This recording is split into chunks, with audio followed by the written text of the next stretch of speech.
Hey there everyone. Now that E3 has come and gone for 2019, we've gotten a lot more information on Fire Emblem Heroes, and so because of that, I wanted to take a quick look at some of the stuff that we've had confirmed, or basically reaffirmed through some Famitsu stuff, or just things that the Nintendo account has tweeted, and just kind of lay out what we got from the trailer, as well as the demo that was shown during day 2 of Nintendo's E3.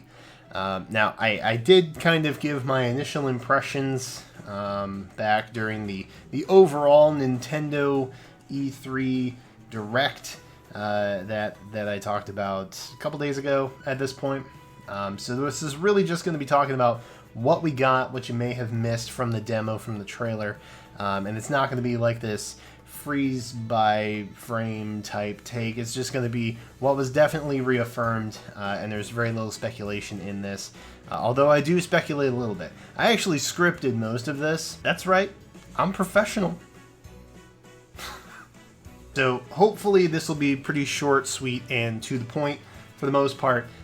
So let's just dive into what we got and talk about it a little bit. So first off, we have to talk about the fact that Byleth has a whip sword.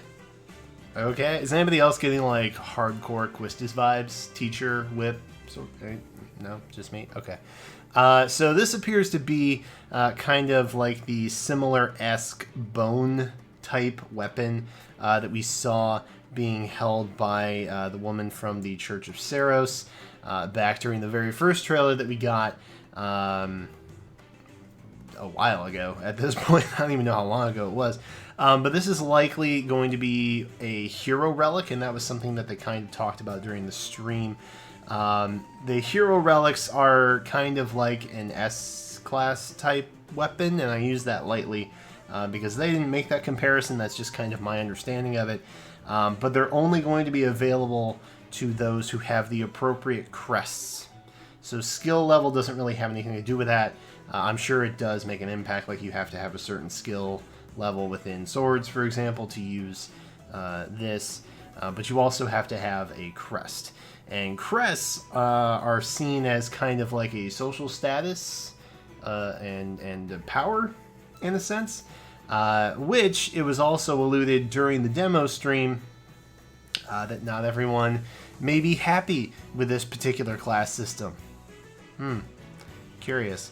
I'm thinking maybe the desire to cast aside the crests and that whole system may be the cause of some kind of conflict that we see 5 years later during the post-jump, with one side kind of rebelling against the ways of old and tradition, while another side kind of defends it.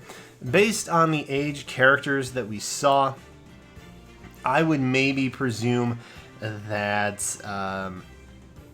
Edelgard is maybe kind of trying to protect the ways of tradition, and then Dimitri was likely leading some sort of rebellion against that kind of classism, with Claude kind of being a neutral party, maybe stuck in the middle, torn between it, something along those lines. Because honestly, Claude seemed to be the most well-adapted out of the 3 house leaders that we saw during the post-jump, by far, which made me love him a whole lot more, because I was kind of on the fence about Claude, but he is rivaling for my first playthrough right now. Edelgard is still kind of holding strong, but Claude is definitely up there, man. So that's all just kind of speculation. I told you I'd speculate a little bit. That's just my kind of speculation on that. And then we also saw, or heard rather, that Sothis mentioned something to Byleth about having seen both sides of time, and then insinuates that we have to make some kind of resulting choice because of it. Also, during the trailer, Byleth had like light green hair now versus like the kind of darker teal that she had before, that they had before. So I don't know if that maybe had something to do with it. It kind of reminded me of Sothis' hair initially, but then after going back and looking at it again, I don't think it does as much. But I still think maybe the hair change color has something to do with like an overclass or like a new form, a transition form for Byleth that results in like something tied to his or her bloodline or heritage or something like that. And again, that's just speculation as well. By the way, we have a 5-year time jump. that was something that also took place. Don't know if you guys missed that or not, but we definitely have a time jump that took place. As you can see on the screen, that has been there for a while. It will continue to be there for a while because Eldegard looking fine. We got the confirmation that we're not just taking story from the academy years at the monastery. So there's going to be some kind of conflict 5 years after the students graduate, I guess, something like that. And we are going to see a time skip. I feel like this was probably the biggest piece of news that we had revealed to us during E3. And while I think it would have been nice to maybe have had that as a surprise of some kind, I feel like it was almost necessary because it moved to alleviate a lot of the fears and concerns that I think a lot of people still on the fence may have had. I've cautiously been very pro Three Houses just because I got a very kind of like older, classic type of Fire Emblem vibe from it with newer elements. But there are some people who thought that it was going to be like a 3-parter, that they were going to have to split up with like Fates DLC like they did with that, where we're going to have to buy multiple games, blah, blah, blah. I never really thought that that was the case. I can understand why people maybe were cautious about it, and I respect them being cautious for it.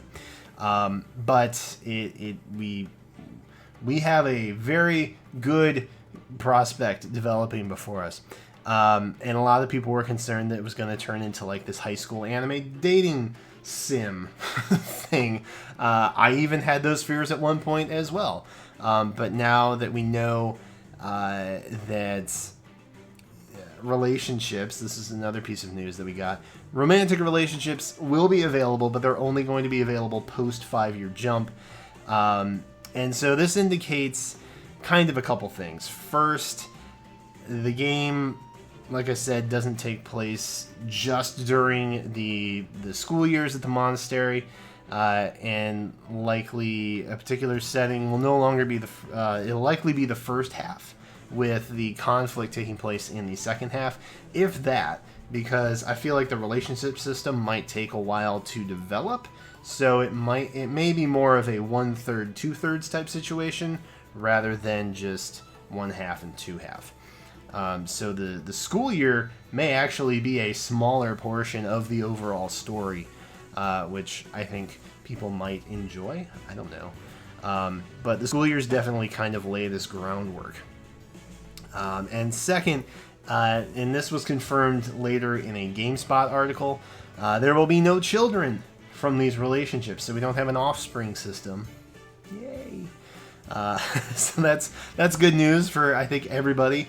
It'll be nice to kind of take a break from that for sure. So again, we have this kind of more classical approach to the pair-up system, and there's not going to be like an alternate dimension plot device like we had in Awakening and the Fates games. So all that's done. And those were two of the bigger fears I think that fans had.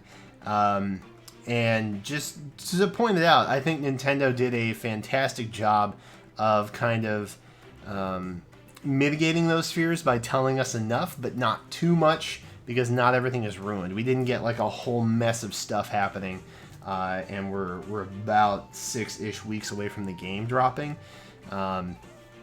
So that's good. That's very good news, and I'm very happy that they decided to go this route.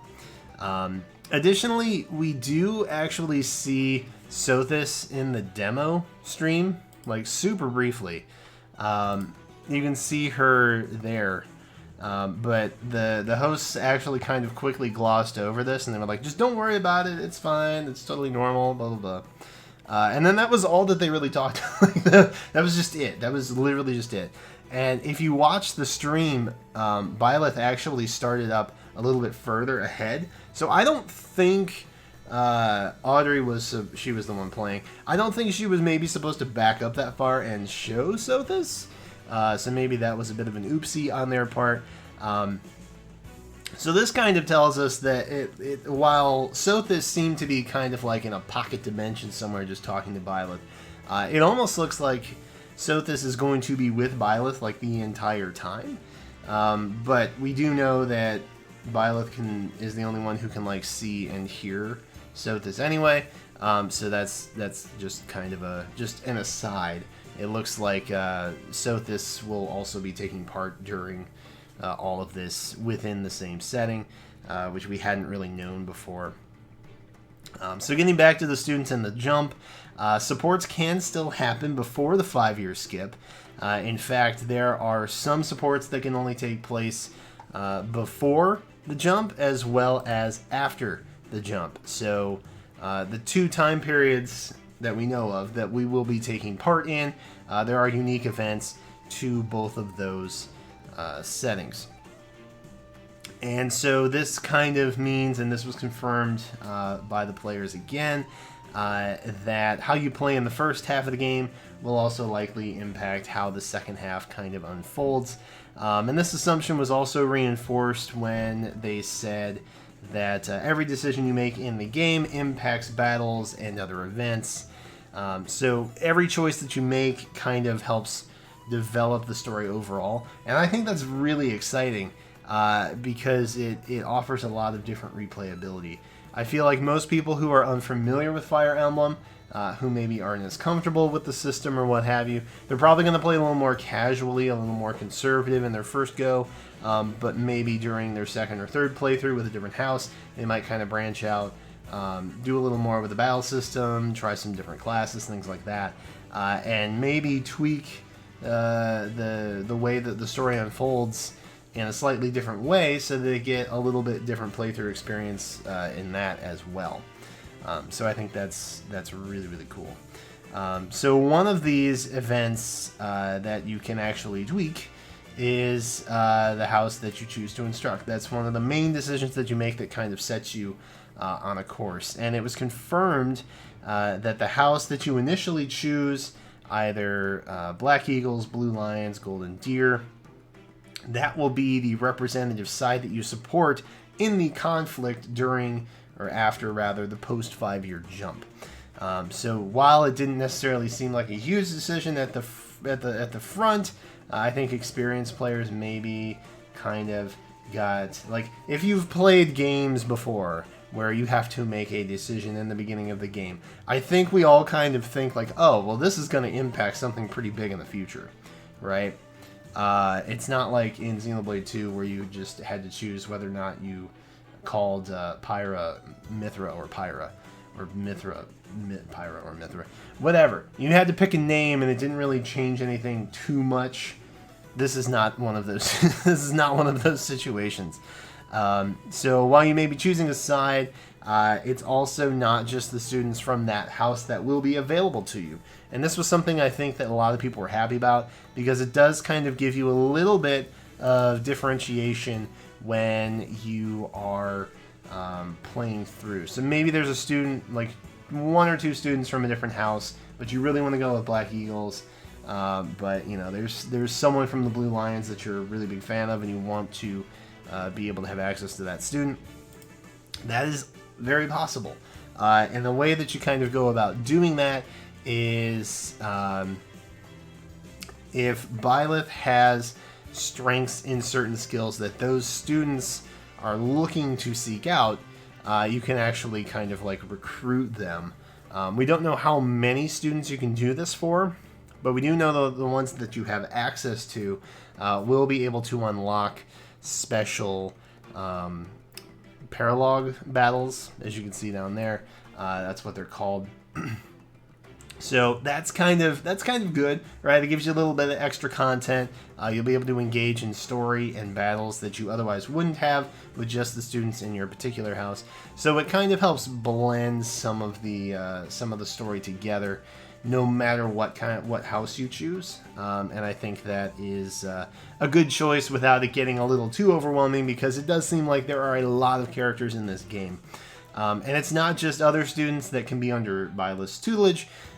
We heard during the demo that students can take seminars with other instructors with certain high skills to increase those same skills belonging to the students. So if Violet, for example, doesn't have a high lance skill, there's another instructor at the monastery who can do a seminar with one of your students, and then that can raise their skills.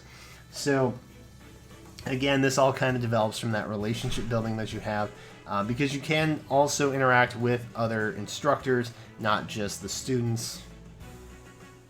So there's a lot going on. There's a lot happening, and there's a lot of options. So just try and keep that straight, I guess. Those skills that you acquire are used to take class certifications and exams. We already kind of knew that. To take a class exam, however, you will need a seal. And I'm not sure if this was confirmed prior to the event or not, but failing to pass results in a loss of that seal. So while you don't necessarily need skills, all of the skills rather, to take a certain exam, it may be best practice to maybe wait until you're around 100%, just in case you maybe don't want to lose out on resources. Because I don't think we know how common these seals are. If they're, abundant, maybe it's not a big deal. Maybe you can purchase them. If that's the case, maybe roll the dice a little bit more. I don't know. The amount of seals, the rarity of seals, wasn't really something that we've had confirmed. However, no seal is required to change back to a previously obtained class, which is super duper nice. We know all about that. But we also had some additional gameplay details and confirmations that were revealed during some of the battle stuff that happened. First off, the return of combat arts that we saw in Shadows of Valentia are making a return. We've also got weapon durability, which is accelerated by the use of combat arts. So while they are back, unlike Shadows of Valentia, we have weapon durability now. So you have to be more, I guess, mindful of when you use combat arts. Just a thought. And then we also heard that the Milla's turn wheel mechanic, that is making a return under the name of Divine Pulse. Divine Pulse, if you're unfamiliar with the turn wheel mechanic, if you've not played Shadows of Valentia, A, you should, because it's pretty good, and B, it allows for you to turn back time anywhere from an individual's movement all the way to the beginning of the map. So it basically mitigates if you made a bad play, or maybe you get crit, or something like that. It lets you kind of go back in time, make it so it didn't happen. To my knowledge, RNG is not static. It very well could be. But if something bad happens, you don't want to lose one of your students, or anybody for that matter. Maybe you just accidentally double tapped and you're there and you're stuck and you didn't actually move and bad things happen. You can now undo that with Divine Pulse. We also know that battle animations zoom into the unique map placement that you're at when the skirmishes take place, and while you're in that kind of zoom in mode, you have access to kind of a free-floating 3D camera angle that you can adjust from whatever angle or direction or height that your little heart desires. So again, you get to kind of take this approach to seeing the battle how you want to see it. And then we also saw that battalions, you can see that, let me pop back here. The battalions are indicated by kind of a green Triforce-like symbol.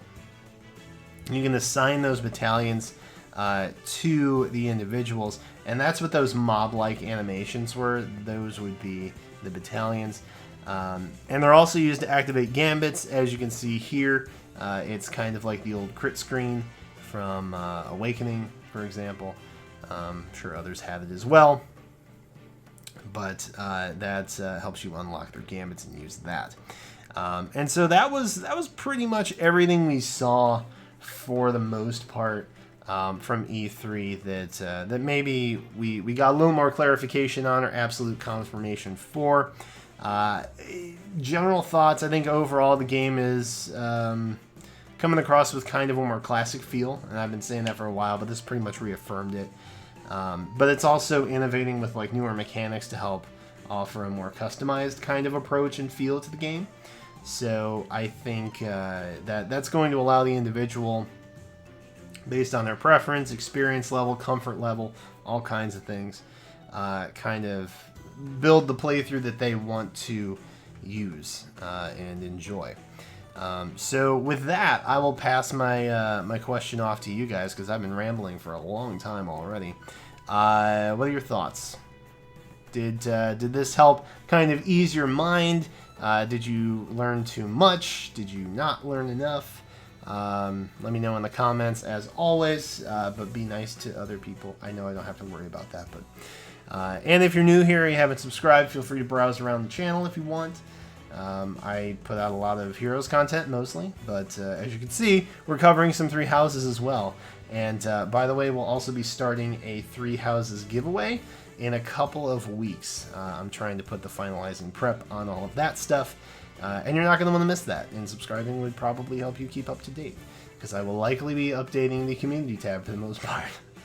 Because I don't want to put out a bunch of individual videos with a bunch of updates on giveaways that some people may not care about. So anyway, that's it. Thank you all for watching. I appreciate you, as always, and I will catch you next time.